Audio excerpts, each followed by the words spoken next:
2 दिवसांच्या महाराष्ट्र दौऱ्यावर आहेत। महत्त्वाची बातमी, निवडणूक आयोगाचे मुख्य निवडणूक आयुक्त राजीव कुमार मुंबईमध्ये दाखल झालेत। विधानसभा निवडणुकांच्या तयारीचा आढावा घेण्यासाठी दौऱ्याचं नियोजन आहे। निवडणूक आयोग राज्यामधील विविध विभागांचा आढावा घेणार आहे। केंद्रीय निवडणूक आयोग आजपासून 2 दिवसांच्या महाराष्ट्र दौऱ्यावर आहे। निवडणूक आयोगाचे मुख्य निवडणूक आयुक्त राजीव कुमार मुंबईमध्ये दाखल झाले। निवडणूक आयोग विधानसभा निवडणुकांच्या तयारीचा आढावा घेणार। आज सकाळी 10 वाजता राजकीय पक्षांच्या पदाधिकाऱ्यांसोबत आयोगाची बैठक आहे। दुपारी 1 वाजता मुख्य निवडणूक अधिकारी आणि इतर अधिकाऱ्यांसोबत बैठक होईल। दुपारी 3 वाजता निवडणुकांची अंमलबजावणी करणाऱ्या सर्व विभागांशी चर्चा करून आढावा घेतला जाणार आहे।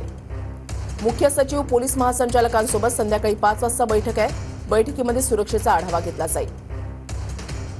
सर्व आस्थापनांशी चर्चा करून निवडणूक आयोगाची शनिवारी पत्रकार परिषद होणार आहे।